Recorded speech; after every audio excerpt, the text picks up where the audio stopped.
शिव पुराण रुद्र संहिता तृतीय खंड 44वां अध्याय मैना का विलाप एवं हट।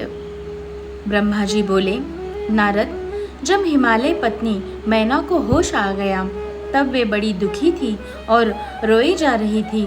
उनका जोर जोर से दहाड़े मार मार कर रोना रुकने का नाम ही नहीं ले रहा था।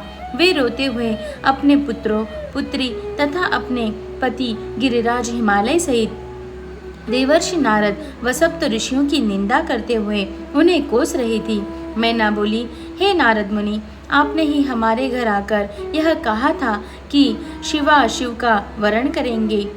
तुम्हारी बातों को मानकर हम सब ने अपनी पुत्री पार्वती को भगवान शिव की तपस्या करने के लिए वनों में भेज दिया।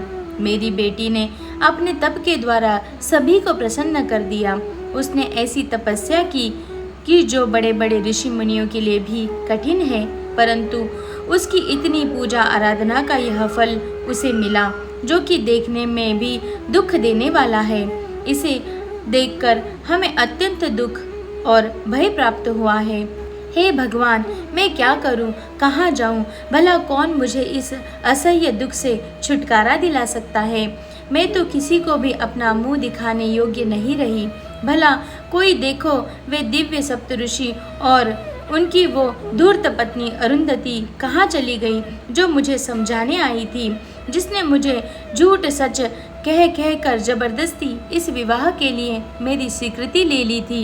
यदि वे मेरे सामने आ जाए तो मैं उन ऋषियों की दाढ़ी मुझे नोच लूंगी। हाय, मेरा तो सब कुछ लुट गया, मैं तो पूरी तरह से बर्बाद हो गई हूँ। यह कहकर देवी मैना अपनी पुत्री पार्वती से बोली, तूने हमसे कौन से जन्म का बदला लिया है? तूने यह क्या कार्य कर दिया जो तेरे माता पिता के लिए अत्यंत दुख का कारण बन गया है? इस प्रकार मैना पार्वती को खूब खरी खोटी सुनाने लगी। वे कहने लगी कि ना समझ, तूने सोने के बदले कांच खरीद लिया है। सुंदर सुगंधित चंदन को छोड़कर अपने शरीर पर कीचड़ का लेप कर लिया है। यह मूर्खा तो यह भी नहीं समझती कि इसने हंस को उड़ाकर उसके साथ पर कौवे को पाल लिया है। गंगा जल, जिसे सबसे पवित्र समझा जाता है, उसको फेंककर कुएं के जल को पी लिया है। उजाले को पाने की चाह लेकर उसके स्त्रोत्र सूर्य को छोड़कर जुगनू को पकड़ने के लिए दौड़ रही है। चावल के भूसे को रखकर अच्छे चावलों को फेंक रही है। बेटी, तूने हमारे कुल के यश का सर्वनाश करने की इच्छा कर ली है, तभी तो मंगलमयी विभूति को फेंककर घर में चिता की अमंगलमयी राख को लाना चाहती है। जानवरों के सिर मोर सिंह को त्याग कर सियार के पीछे पड़ी है। पार्वती, तूने बड़ी भारी मूर्खता कर दी है। जो सूर्य, चंद्रमा, श्री हरि विष्णु और देवराज इंद्र जैसे सुंदर सर्वगुण संपन्न परम ऐश्वर्य और वैभव के स्वामी को छोड़कर दुष्ट नारद की बातों में आकर एक महाकुरूप शिव के लिए दिन रात वनों की खाक छानती रही और घोर तपस्या करती रही। तुझे, तेरी बुद्धि, तेरे रूप तथा तेरी सहायता करने वाले प्रत्येक उस मनुष्य को धिक्कार है जिसने तुझे गलत राह पर चलने की मदद की। हमको भी धिक्कार है जो मैंने और तेरे पिता ने तुझे जन्म दिया। सुबुद्धि देने वाले उन सप्त ऋषियों को भी मैं धिक्कारती हूँ, जिन्होंने गलत उपदेश देकर मुझे गलत रास्ते पर लाकर खड़ा कर दिया। उन्होंने तो मेरे घर जलाने का पूरा प्रबंध कर दिया है, मेरे कुल को सर्वनाश की कगार पर ले आए हैं। पार्वती, मैंने तुझे इतना समझाया पर तू अपनी जिद पर अड़ी रही। पर अब और नहीं, अब मैं तेरी एक भी नहीं सुनूंगी। मैं तो अभी तुझे मार डालूंगी। तुझे जीवित रखने का अब कोई प्रयोजन नहीं है। तुझे मारकर खुद की जीवन लीला भी समाप्त कर दूंगी, भले ही मुझे नरक का भागी क्यों न होना पड़े। मेरा दिल करता है कि मैं तेरा सिर काट दूं, तेरे शरीर के टुकड़े टुकड़े कर दूं, तुझे छोड़कर कहीं चली जाऊं। यह कहकर देवी मैना मूर्छित होकर फर्श पर गिर पड़ी। तब उसी समय उनकी ऐसी हालत देखकर सभी देवताओं ने समझाने के लिए उनके पास गए। सबसे पहले मैं ब्रह्मा उनके पास पहुंचा। तब मुझे वहां देखकर नारद, तुमने कहा, देवी, आपको इस बात का ज्ञान नहीं है कि शिवजी बहुत सुंदर है। अभी तुमने उनका सही स्वरूप देखा ही नहीं है। अभी जो कुछ तुमने देखा है वह उनकी लीला मात्र है। देवी, आप अपने क्रोध को त्याग दें और स्वस्थ होकर शुद्ध हृदय से विवाह का कार्य आरंभ करें। इतना सुनना था कि मैना के क्रोध की अग्नि भभक उठी। वे बोली, दुष्ट नारद, यहाँ से इसी समय चला जा। तू दुष्टों का भी दुष्ट और नीच है। तू मेरे सामने भूलकर भी मत आना। इसी समय यहाँ से चला जा। मैं तेरी सूरत तक नहीं देखना चाहती हूँ। मैना के ऐसे वचन सुनकर इंद्रादि देवता दौड़कर वहां चले गए और बोले, हे पितरों की कन्या मैना, भगवान शिव तो इस समस्त चराचर जगत के स्वामी हैं। वे तो सबको सुख देने वाले तथा सबको मनोवांछित वर देने वाले सर्वेश्वर है। वे तो भक्तवत्सल है और सदा ही अपने भक्तों के अधीन रहते हैं। आपकी पुत्री पार्वती ने कठिन तप करके भगवान शिव को प्रसन्न किया है तथा वरदान के रूप में उनको अपना पति होने का वर प्राप्त किया है। तभी तो आज वे अपने दिए वरदान को पूरा करने के लिए उनका पाणी ग्रहण करने के लिए यहाँ पधारे हैं। यह सुनकर मैना और अधिक रोने लगी और बोली, शिव तो बहुत भयंकर है। मैं अपनी पुत्री पार्वती कदापि उन्हें नहीं दूंगी। आप सब देवता क्यों यह षड्यंत्र रच रहे हैं? आप मेरी प्राण प्रिय फूलों के समान कोमल पुत्री को क्यों इन भूतों प्रेतों के हवाले करना चाहते हैं? इस प्रकार देवी मैना सब देवताओं पर क्रोधित होकर उन्हें फटकारने लगी। जब वशिष्ठ आदि सप्त ऋषियों ने देवी मैना के इस प्रकार के वचन सुने तो वे भी मैना को समझाने के लिए उनके निकट आ गए। तब वे बोले, हे पितरों की कन्या मैना, हम तो तुम्हारा कार्य सिद्ध करने के लिए ही यहाँ आए हैं। भगवान शिव का दर्शन तो सभी पापों का नाश करने वाला है और यहाँ तो वे स्वयं आपके घर पधारे हैं। इस बात को सुनकर भी देवी मैना का कोई क्रोध शांत नहीं हुआ। उनका क्रोध यथावत रहा तथा उन्होंने फिर कहा कि मैं अपनी पार्वती के टुकड़े टुकड़े कर दूंगी, परंतु उसको शिव के साथ नहीं भेजूंगी।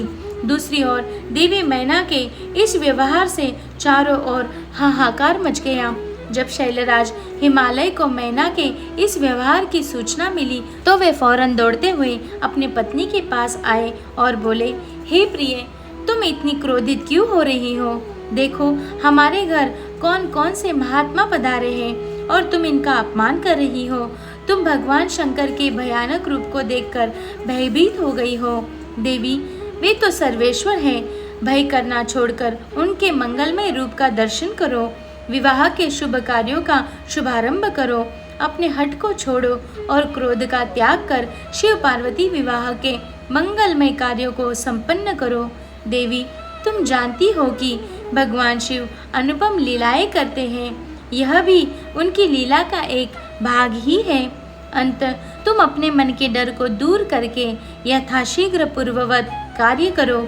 शैलराज हिमालय के ये वचन सुनकर उनकी पत्नी मैना अत्यंत क्रोधित हुई और बोली, हे स्वामी, आप ऐसा करिए कि पार्वती के गले में रस्सी बांधकर उसे पर्वत से नीचे गिरा दीजिए या फिर मुझे समुद्र में डुबो दीजिए। चाहे कुछ भी करके उसकी जीवन लीला समाप्त कर दीजिए। मैं आपको कुछ नहीं कहूँगी, परंतु मैं पार्वती का हाथ किसी भी परिस्थिति में शिव को नहीं सौंपूंगी। यदि फिर भी आपने हठपूर्वक पार्वती का विवाह शिव से करने की ठान ली है तो मैं अपने प्राणों को त्याग दूंगी। अपनी माता मैना के ऐसे वचन सुनकर पार्वती उनके करीब आकर बोली, माता, आप तो ज्ञान की प्रतिमूर्ति है। आप सदा ही धर्म के पथ का अनुसरण करने वाली है। भला आज ऐसा क्या हो गया जो आप धर्म के मार्ग से विमुख हो रही हो? हे माता, महादेव जी तो देवों के देव हैं। वे निर्गुण निराकार हैं। वे तो परम ब्रह्म परमात्मा है और सबके ईश्वर है। वे तो इस संसार की उत्पत्ति के आधार है। भगवान शिव भक्तवत्सल हैं एवं अपने भक्तों को सदैव सुख प्रदान करते हैं। भगवान शिव सब अनुष्ठानों के अधिष्ठाता हैं। वे ही सबके कर्ता, हर्ता और स्वामी हैं। ब्रह्मा विष्णु भी सदा उनकी सेवा में तत्पर रहते हैं। हे माता, आपको तो इस बात का गर्व होना चाहिए कि आपकी पुत्री का हाथ मांगने के लिए देवता भी याचक की भांति आपके दरवाजे पर पधारे हैं। अंत आप बेकार की बातों को छोड़कर उत्तम कार्य करो। मुझे भगवान शिव के हाथों में सौंपकर अपने जीवन को सफल कर दो। माता, मेरी छोटी सी विनती स्वीकार कर लो और मुझे भगवान शिव के चरणों में उनकी सेवा करने के लिए समर्पित कर दो। माँ, मैंने मन, वाणी और क्रिया द्वारा भगवान शिव को अपना पति मान लिया है। अब मैं किसी और का वरण नहीं कर सकती। मैं सिर्फ महादेव जी का ही स्मरण करती हूँ। उन्हें पति रूप में पाने की इच्छा लेकर ही मैंने अपने जिंदगी के इतने वर्ष बिताए हैं। भला आज मैं कैसे अपने वचन से पीछे हट जाऊं? पार्वती जी के कहे वचनों को सुनकर मैना क्रोध के आधिक्य से उद्वेलित हो गई और उसे डांटने तथा बुरे वचन कहने लगी। मैना रोती जा रही थी। मैना और वहां उपस्थित सभी महानतम सिद्धों ने देवी मैना को समझाने का बहुत प्रयत्न किया, परंतु सब निरर्थक सिद्ध हुआ। वे किसी भी स्थिति में समझने को तैयार नहीं थी। तभी उनकी हट की बातें सुनकर परम शिव भक्त भगवान श्री विष्णु वहां आ पहुंचे और बोले, हे पितरों की मानस पुत्री एवं शैलराज हिमालय की पत्नी मैना, आप ब्रह्मा जी के कुल से संबंधित है। इसी कारण आपका सीधा संबंध धर्म से है। आप धर्म की आधारशिला हैं। फिर भला कैसे धर्म का त्याग कर सकती है? इस प्रकार हट करना आपको शोभा नहीं देता। स्वयं सोचिए, भला सभी देवता, ऋषि मुनि और स्वयं ब्रह्मा जी और मैं आपसे असत्य वचन क्यों कहेंगे? भगवान शिव निर्गुण और सगुण दोनों ही है। वे कुरूप हैं तो वे स्वरूप भी है। सभी उनका पूजन करते हैं। वे ही सज्जनों की गति है। मूल प्रकृति रूपी देवी एवं पुरुषोत्तम का निर्माण भगवान शिव ने ही किया है। मेरी और ब्रह्मा जी की उत्पत्ति भी भगवान शिव से ही हुई है। उसके बाद सारे लोगों का हित करने के लिए उन्होंने स्वयं भी रुद्र का अवतार धारण कर लिया है। तत्पश्चात वेद, देवता तथा इस जल और थल में जो भी चराचर वस्तु या प्राणी दिखाई देता है, उस सारे जगत की रचना भगवान शिव ने ही की है। हे देवी, कोई भी उनके रूप को नहीं जानता और न ही जान सकता है। यहाँ तक कि मैं और ब्रह्मा जी भी उनकी समस्त लीलाओं को आज तक नहीं जान पाए। इस संसार में जो कुछ भी विद्यमान है वह भगवान शिव का ही स्वरूप है।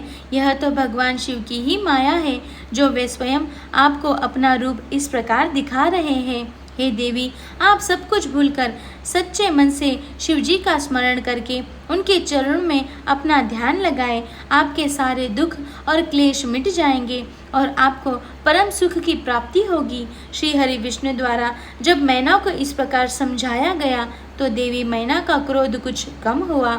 वस्तुतः शिव जी की माया से मोहित होने के कारण ही वे यह सब कर रही थी। कुछ शांत होने पर कुछ देर मन में विचार किया। तत्पश्चात मैना श्री हरि विष्णु जी से बोली, प्रभु, मैं आपकी हर बात समझ गई हूँ। मैं यह भी जानती हूँ कि भगवान शिव सर्वेश्वर है और इस जगत के कण कण में व्याप्त है। मैं आपकी इच्छा अनुसार भगवान शिव को अपनी पुत्री सौंप सकती हूँ, पर मेरी एक शर्त है। तब विष्णु जी के आग्रह करने पर देवी मैना ने कहा, यदि महादेव जी सुंदर शरीर धारण कर ले तो मैं सहर्ष अपनी पुत्री पार्वती का विवाह उनसे कर दूंगी। ऐसा कहकर देवी मैना चुप हो गई।